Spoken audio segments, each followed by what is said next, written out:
नमस्कार। पूरा दिन बीत जाने के बाद एक ऐसा बुलेटिन कि आपके मध्य प्रदेश में आज क्या हुआ।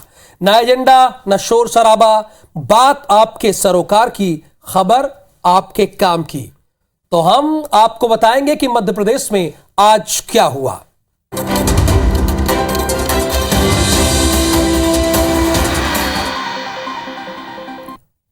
मध्य प्रदेश की 52 जिला और जनपद पंचायतों के अध्यक्ष और उपाध्यक्ष का चुनाव 29 जुलाई को होगा। चुनाव को लेकर कांग्रेस ने प्रभारी नियुक्त कर दिए हैं। वहीं बीजेपी पर अध्यक्ष बनाने के लिए निर्वाचित सदस्यों को तरह तरह के ऑफर देने का आरोप लग रहा है। इसी पर आधारित एक आपको रिपोर्ट दिखाते हैं। मध्य प्रदेश में जिला और जनपद पंचायतों में अध्यक्ष बनाने के लिए बीजेपी कांग्रेस की ओर से तगड़ी बाड़ेबंदी चल रही है। वहीं कांग्रेस बीजेपी पर जिला और जनपद अध्यक्ष बनाने के लिए हॉर्स ट्रेडिंग का आरोप लगा रही है।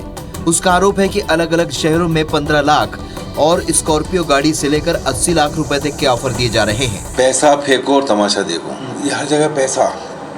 कोई सा चुनाव, चाहे राष्ट्रपति का चुनाव हो, चाहे पार्षद का हो, चाहे एमएलए का हो। वही बीजेपी कांग्रेस के इन आरोपों को सिरे से खारिज कर रही है। बीजेपी नेताओं का दावा है कि कांग्रेस में ही खोट है। तो कांग्रेस के पास कुछ बचा नहीं है। जो बचे खुचे उनके समर्थक कहीं जीते हैं, तो शायद वो चाह रहे होंगे कि उनको कुछ मिल जाए और उनके भाव हम बता दें, तो बाजार में मंडी में वो अपनी तरफ से भाव फेंक रहे हैं। कांग्रेस का दावा है कि पार्टी समर्थित 386 सदस्य जीते हैं, जबकि करीब 100 ऐसे सदस्य जीते हैं जो न बीजेपी से जुड़े हैं और न कांग्रेस से। वहीं चुनाव की तारीख आने तक सभी सदस्यों को बाहर भेज दिया गया है। भले ही ग्वालियर में कांग्रेस का मेयर हो, लेकिन अब सभापति को लेकर बीजेपी खुलकर मैदान में है और अपना सभापति बनाने जा रही है। इसी को लेकर ऊर्जा मंत्री प्रद्युम्न सिंह तोमर के बंगले पर पार्षदों की एक गोपनीय बैठक रखी गई, जिसमें सभापति चुनाव को लेकर रणनीति पर चर्चा हुई है। ग्वालियर नगर निगम मेयर पद पर कांग्रेस की जीत के बाद सभापति बनाने की कवायद तेज हो गई है। इसके लिए बीजेपी बैठक कर रणनीति बनाने में जुटी है। मंत्री प्रद्युम्न सिंह तोमर ने इसी कड़ी में बीजेपी पार्षदों की बैठक लेकर रणनीति पर मंथन किया। मंत्री और बीजेपी पार्षदों का दावा है कि सभापति बीजेपी का ही होगा। सभापति को नहीं, सिर्फ जीत की बधाइयाँ दी उन्होंने और ये बोला था जो वादे तुमने किए हैं वो वादों पे अमल करना है। पार्षदों के साथ चर्चा हुई है, निश्चित रूप से क्षेत्र के विकास पर। सभापति तो हम नगर निगम में बहुमत में है, भारतीय जनता पार्टी का बनेगा। वहीं कम नंबर होने के बाद भी कांग्रेस का दावा है कि बीजेपी के असंतुष्ट पार्षद उनके सभापति प्रत्याशी के लिए वोट करेंगे। ग्वालियर का विकास महापौर की अगुवाई में होना है कि हमें कांग्रेस के साथ खड़े होकर इस विकास में अग्रणी होना चाहिए। कांग्रेस को निर्दलीय पार्षदों के समर्थन का भी भरोसा है। मेयर कांग्रेस का है, लिहाजा पार्टी सभापति पद पर भी कब्जा करना चाहती है। नगरीय निकाय चुनाव में विंध्य प्रदेश की मांग को अनदेखा करना बीजेपी को भारी पड़ता दिख रहा है। दरअसल जहां जहां विंध्य प्रदेश की मांग को अनदेखा किया गया, वहां निकाय चुनाव में बीजेपी को हार का सामना करना पड़ा। नगरीय निकाय चुनाव में अलग विंध्य प्रदेश की मांग ने असर दिखाया है। बीजेपी को रीवा, सीधी और सिंगरौली समेत शहडोल में भी भारी नुकसान उठाना पड़ा। रीवा में जहां मेयर की कुर्सी गंवाई, वहीं नगर पालिका और नगर पंचायतों में भी नुकसान हुआ। इधर मैहर नगर पंचायत में विंध्य प्रदेश की मांग करने वाले कई प्रत्याशियों को जीत मिली है। इस समीकरण को लेकर कांग्रेस बीजेपी को नसीहत दे रही है। उनके विधायक मध्य प्रदेश में एक ऐसी मांग कर रहे हैं जिसको एड्रेस बीजेपी नहीं कर रही है।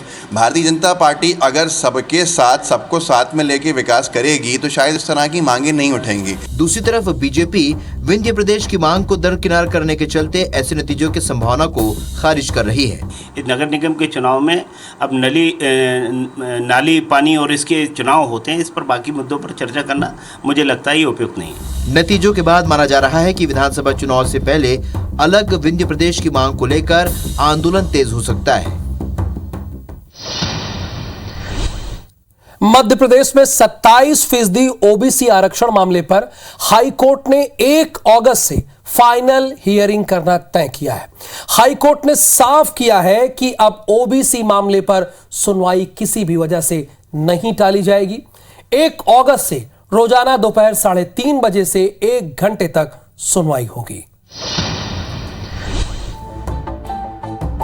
ओबीसी आरक्षण मामले पर देश के सॉलिसिटर जनरल तुषार मेहता प्रदेश सरकार का पक्ष रख रहे हैं, लेकिन वो भी कोर्ट में हाजिर नहीं हुए। ऐसे में राज्य सरकार ने सुनवाई 22 अगस्त तक टलवानी चाहिए, लेकिन हाई कोर्ट ने अब फाइनल हियरिंग के लिए 1 अगस्त की तारीख तय कर दी है। कोर्ट ने ये भी साफ किया है कि 1 अगस्त से रोजाना 1 घंटे मामले को सुना जाएगा। खास बात यह है कि पक्षकारों या फिर वकीलों की गैर हाजिरी में भी सुनवाई टाली नहीं जाएगी। पीएससी द्वारा एक मॉडिफिकेशन आवेदन भी पेश किया गया था, उस पर भी माननीय न्यायालय द्वारा कोई आदेश पारित नहीं किया गया। कोर्ट ने भी देख के कमेंट्स किया कि वास्तव में ओबीसी के कई पीड़ित हैं, इन प्रकरणों की सुनवाई प्रारंभ की जाएगी 1 अगस्त से। सुनवाई के दौरान हाई कोर्ट ने एमपी पीएससी को भी कड़ी फटकार लगाई। दरअसल पीएससी ने 2020 की परीक्षा में 14% ओबीसी आरक्षण देने के आदेश पर पुनर्विचार की मांग की थी। कोर्ट ने अर्जी ठुकरा दी और कहा कि वह 14% ओबीसी आरक्षण के मान से भर्ती प्रक्रिया जारी रखे। काम की तलाश में सतना से मलेशिया पहुंचे एक युवक को गिरफ्तार करने का एक मामला सामने आया है। परिजनों ने मानव तस्करी से जुड़ने की आशंका जताते हुए भारतीय दूतावास से इस पूरे मामले में मदद मांगी है। काम की तलाश में सतना से मलेशिया पहुंचे एक युवक को मलेशिया में गिरफ्तार करने का मामला सामने आया है। युवक ने अपनी गिरफ्तारी की सूचना सोशल मीडिया के जरिए अपने पिता को दी। बेटे की रिहाई के लिए अब माता पिता, पीएम मोदी, भारतीय दूतावास समेत जिला प्रशासन से गुहार लगा चुके हैं। 15 जुलाई को भारतीय दूतावास ने उन्हें मदद का आश्वासन भी दिया। युवक के परिजनों के वकील ने मानव तस्करी से मामले की जुड़े होने की आशंका जताई है। वकील के मुताबिक गिरफ्तार युवक ने अपना पासपोर्ट भोपाल में बनवाया था और उसे वीजा दिलाने में बिहार के गोपालगंज के व्यक्ति ने अहम भूमिका निभाई थी। बाबूजी हमको गिरफ्तार कर लिए हैं पुलिस वाले, 15 दिन बाद छोड़ दें। मांगे हाथ जोड़ के कि हमारे लड़के को वापस लिया जाए, नहीं तो हम लोग मर जाएंगे। उसका लड़का जो है मलेशिया में बॉर्डर क्रॉस करते समय एलोर सेक्टर जेल में पुलिस को द्वारा पकड़ लिया गया। कह रहा है कि हम 10 से 15 दिन में आपका लड़का आ जाएगा, लेकिन आज 1 महीने से ऊपर हो गया है, अभी लड़के की कोई खोजबीन नहीं। परिजनों के मुताबिक युवक का वीजा 14 जून से 28 जून तक वैध था। युवक के पिता का कहना है कि अमित कम पढ़ा लिखा है और उसे अंग्रेजी भी नहीं आती। भोपाल के बरखेड़ा में रेलवे ट्रैक में मिले बीटेक के छात्र की लाश मामले में आज कुछ अहम खुलासे हुए हैं, लेकिन छात्र की इंस्टाग्राम आईडी में सर तन से जुदा वाले स्क्रीनशॉट पर अभी भी सस्पेंस बरकरार है।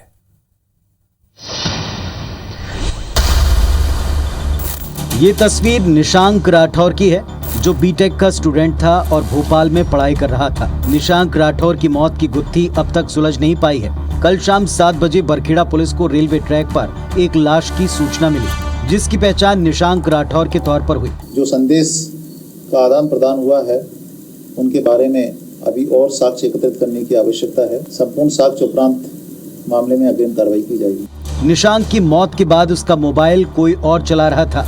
एक इंस्टाग्राम पोस्ट की जिसमें निशांक की तस्वीर पर क्रॉस का चिन्ह बना था और सिर तन से जुदा करने का नारा लिखा था।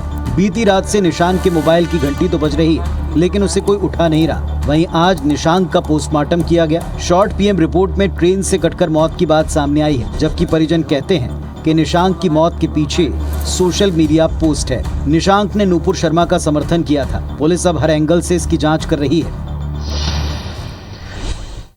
मध्य प्रदेश में बारिश के बाद प्रशासन के सारे दावों की पोल खुलती नजर आ रही है।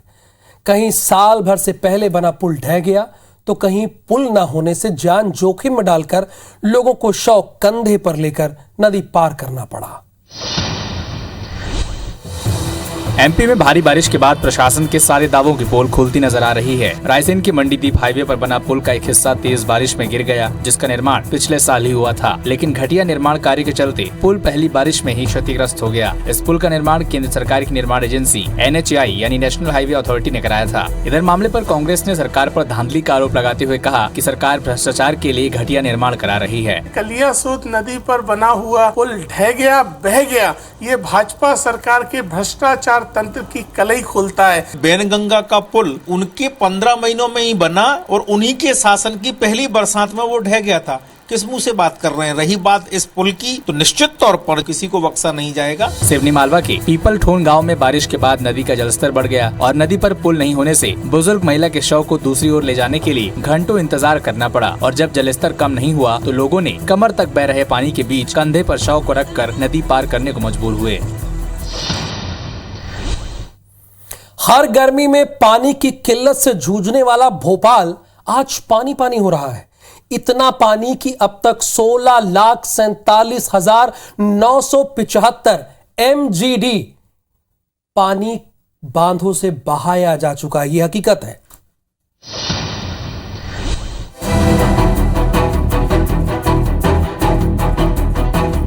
राजधानी भोपाल के 2 गेट से पानी निकासी के आंकड़ों के आकलन के लिए भदभदा बांध के 46 घंटे से लगातार खुले गेट और कलियासर डैम के 19 घंटे से खुले गेटों का अध्ययन किया गया, जिसमें चौंकाने वाले आंकड़े सामने आए हैं। भदभदा और कलियासोर डैम के गेट खोलकर जितना पानी बहाया जा चुका है, उससे 43 साल तक पानी की जरूरत पूरी हो सकती थी। 11 गेट हैं भदभदा के और कलियासोर के 13 गेट, तो ये पूरे खुले हुए थे। झुग्गी बस्ती में जो जलमग्न हो रहे थे उन लोगों को खाने की व्यवस्था कराई है और हमारा उद्देश्य यही है कि किसी का नुकसान ना हो और जहाँ जहाँ ये पानी जा रहा है, जो नाले ओवर हो रहे हैं, उनकी तत्काल निकासी की जा रही है और अभी तक वाटर लेवल बढ़ा हुआ है तो कंटिन्यू गेट खुले रहेंगे। फिलहाल भोपाल और आसपास के क्षेत्रों में तेज बारिश का दौर जारी है और तो और बारिश के लिए पूरा अगस्त का महीना बाकी है। लिहाजा भोपाल शहर के सभी डैम के गेट खोले जाएंगे।